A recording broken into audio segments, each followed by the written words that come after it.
All right, well, welcome everyone again to another workshop here at the Test Camp. This is Social Studies Education for secondary grades. Today we're going to discuss the knowledge and skills that will empower your test confidence.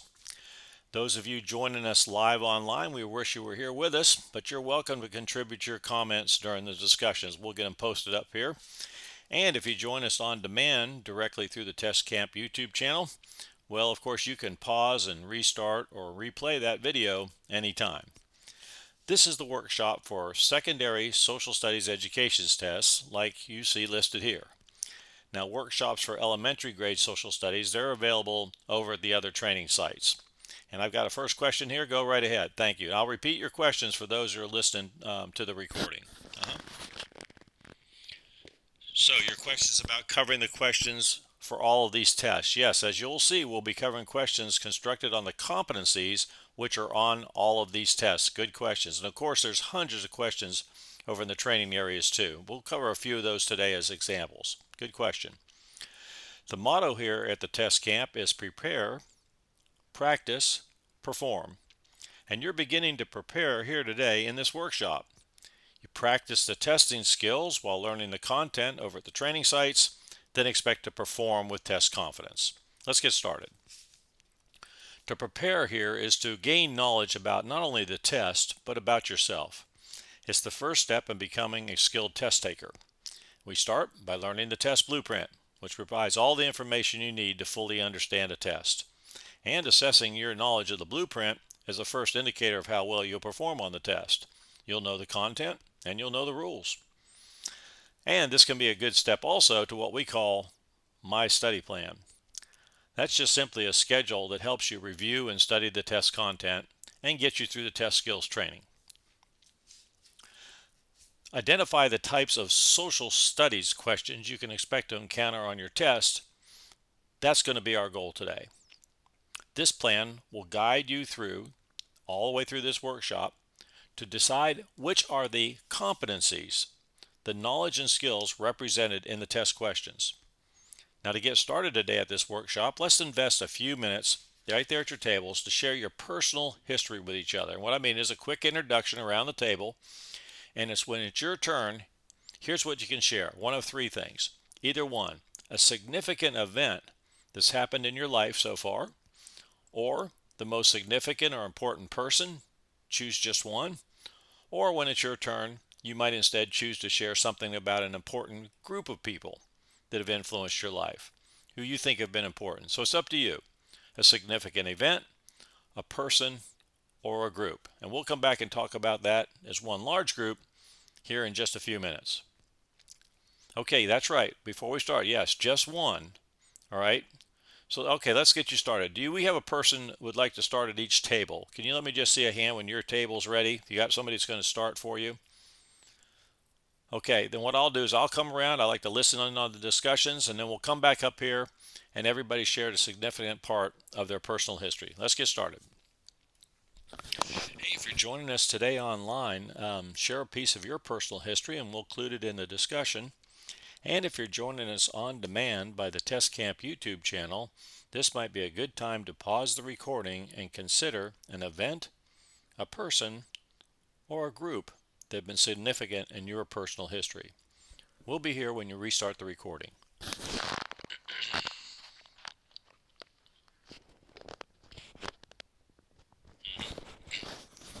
Okay, so we're back up here, everyone. You just finished sharing some of your personal history. Let's discuss how your history is very similar to the history questions on standardized tests. Expect test questions to be about what? They're going to be about events and people and groups. And we're going to find that groups can be very small, just a few people, or they can be very large, like entire civilizations in world history. Now, in the history workshops here at the Test Camp, the discussion is more detailed about the significant people. This comes from this list provided by the Smithsonian. So we do that over in the other history workshops. This is social science, or social studies. So to organize our knowledge about events, people, and groups in history, we consider time, continuity, and change. So think about your personal history. If you were asked to write the history of your life in autobiography, you'd likely give your story as it unfolded, right? Over time. What would be the first event? Okay, maybe when you were born. When did you meet up with the first significant person on your timeline, and so on. When you put them in order, of course, that's called chronology, and that's history.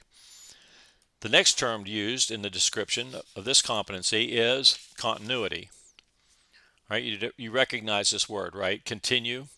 So continuity means those things over time that pretty much stay the same. So what stayed the same over time in your life? Perhaps it's your family has stayed the same, perhaps it's your hometown, but of course things do change also. Have events changed in your life? Of course they have. People come and gone out of your life? Sure.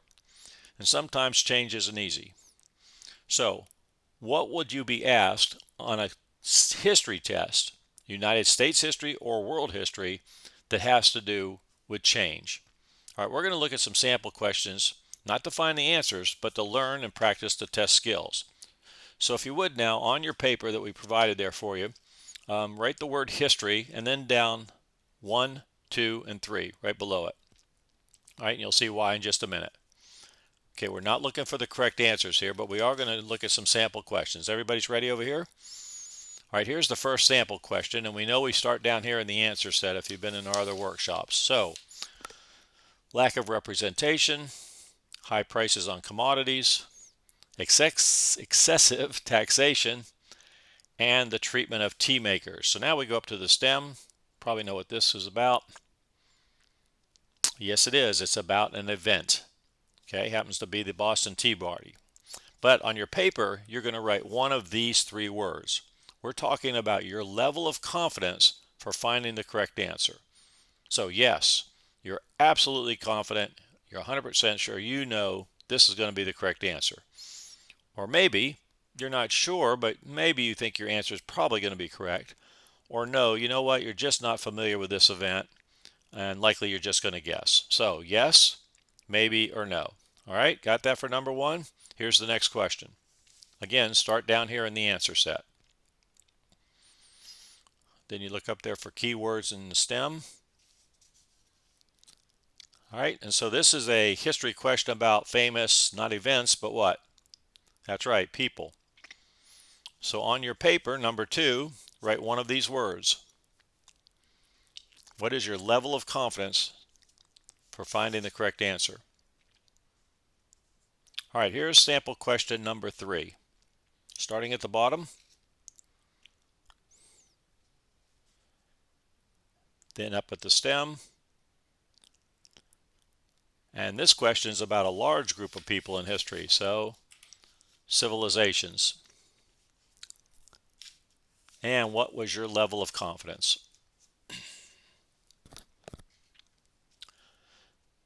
How well would you perform if the entire social studies test was based only on this competency, on history?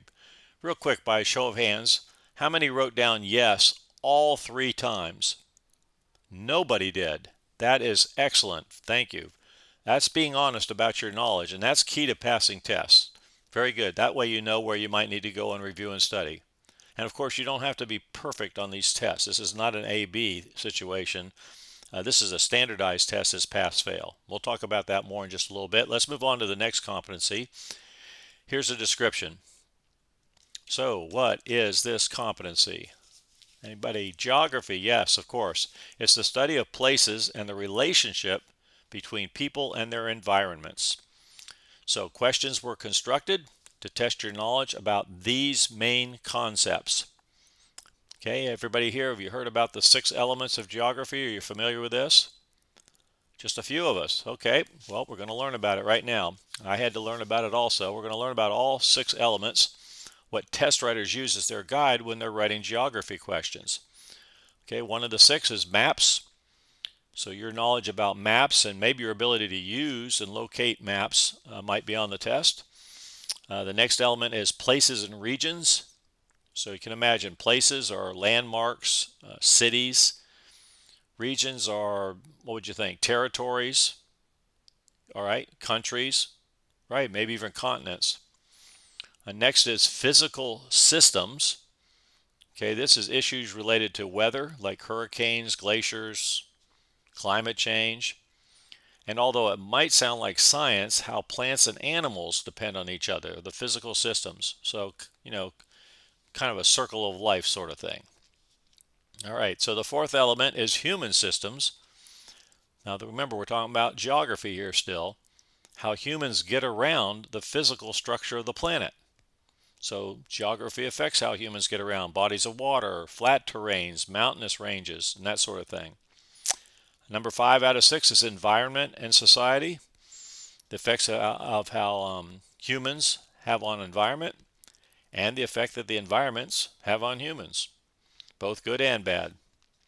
And we have only one more element here. What have we left out? Let's see. Okay, the uses of geography. So understanding the history of geography in the past and the present to prepare for the future. Okay, for example, preparing for a natural disaster. There you go. Volcanoes, okay, that sort of thing. So those are the 6 elements. So number 1 through 3, and we'll look at some more sample questions here. All right, here's the first sample question. You know where to start, down here at the bottom.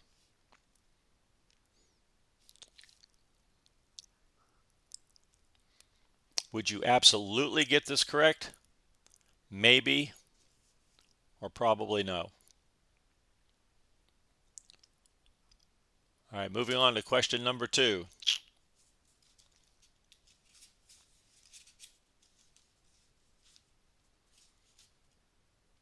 And your level of confidence.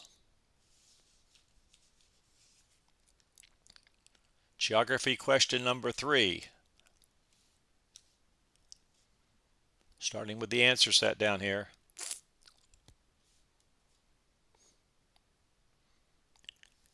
And again, your level of confidence. Of course, we're going way too fast on this. You'll get at least a minute per question, but we're not looking for the right answers. We're talking about just reviewing these and trying to get a feel for our level of confidence, in this case in geography. Did anybody write yes 3 times? Did you get all 3? Okay, good. Nobody did. There you go. Now we're becoming skilled test takers. All right, so the next competency is described this way. What's that competency? You've got it. Civics. There you go. Does anybody recognize this guy? Oh, you do? Oh, good. It's good to see people here my age. I'll repeat your answer for those listening to the recording. Can somebody explain who this is? Yeah, go ahead back there. Well, yes, like it says on his button, this is Bill. Right, he's from the after-school television show. Do you remember the name? Schoolhouse Rock. There you go. Started way back in the 70s, ran for 15, 20 years, went off the air, came back. I think now you can find everything online, of course. If you want to learn from this guy, do an internet search. Type in, I'm just a Bill. Okay, I'm just a Bill, and you'll find it's cute. All right, well, today Bill is reminding you that these are the main concepts used to make test questions. How government is designed to work, important documents, and issues related to citizenship. Number 1 through 3. Let's look at some sample questions. Everybody ready back there? Civics question number 1. Start at the answer set.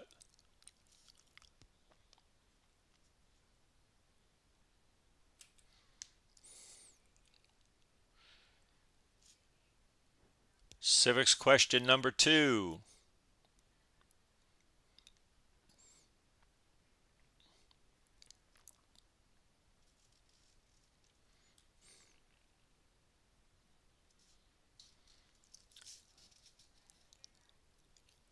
And civics question number 3.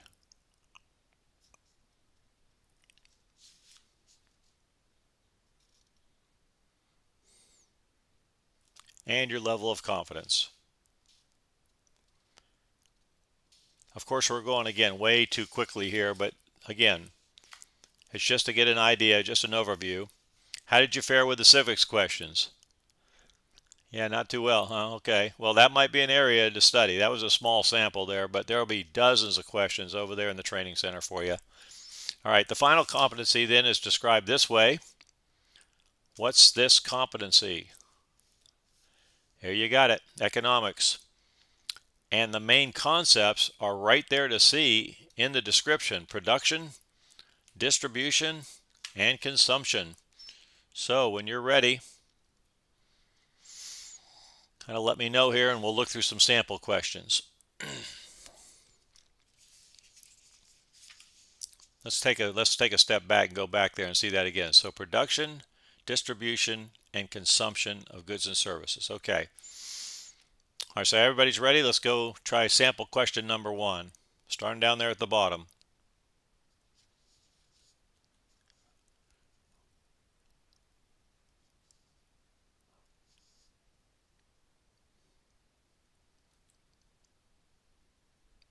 Level of competency. I mean, of confidence. Not too much on this one, huh? Okay, second example. Here we go. Starting at the bottom. Economy, accelerator, import, export. Wonder what they're going to talk about.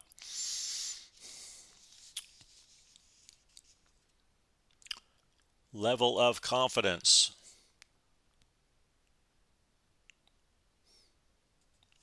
Are we ready for the third example? Yes? Everybody's ready? Okay. Sample number 3. Purchasing, stealing, spending, consumption.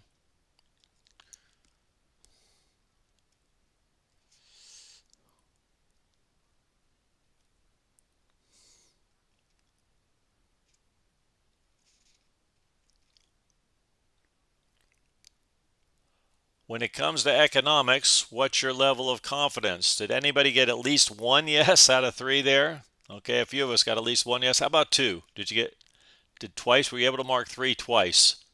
Only a couple people. That makes sense. That's pretty advanced. And by the way, that's probably only going to show up on the tests that are getting you ready for high school. So know about your certification test if it includes economics or not. Not all tests do. All right, here are the 4 content areas we've discussed so far. There is one more competency which in some cases can count for up to 20% of the test, and that is teaching. In most states, test questions built on teaching or behavioral sciences comprise about 10% of the test, but it can be up to 20. So again, you'll want to check and make sure that that you're taking the correct test and check that blueprint. Now, to prepare for these questions, you can join our learning and teaching workshop. It talks all about it talks all about how to teach, and then also professional education is what they do. I know in some states, like down in Florida. Okay, so you can expect on most standardized tests that the passing score will be about what here? What are you thinking? It's about 80%. Now that's a good target score. A lot of times that's going to ensure you pass your test right there. Many state certification pass rates are generally lower, and you can expect probably to get what's called a scale score. And again, that's different in each state. But just as an example, if your social studies test has 100 questions, 80%, so how many you need to pass, right? It's 80. Right, but in a lot of cases, it's much less. Check the test information guide or with an advisor to get the percent to pass required on your next standardized test in your area. Did you know in some states the passing score is just over 60% for the middle grade certification, right? Mid-70s is about average. So you will want to perform your best. However, you will not be required to make a perfect score. All right? Now, let's look at this one last way. If you could take the test today and it was only on one of these areas, which would you choose? So if you were taking the quizzes today, you could just take one of the quizzes for over at the training center. Or what if the entire test, what did we say, it was 100 questions? What if you could have 100 questions just in one area? Which would you choose? Which is your strongest area? Which is your most challenging? Talk it over at the tables, and we'll compare your ideas as a group. Okay, again, for you joining us today live online, thank you very much for sharing your thoughts. Been very helpful during the discussions here today. And if you're joining us on demand by the Test Camp YouTube channel, this might be a good time to pause the recording and think about this, think it through. How do you review and study for a multiple choice test like this? Are you starting out with the least challenging areas, or do you try to dive right in there to the more challenging competency areas? We'll be here when you return and restart that video.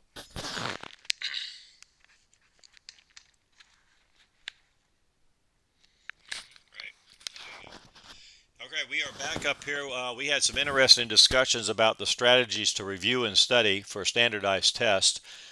Everybody seems to have a different approach to that. There's no real one right way.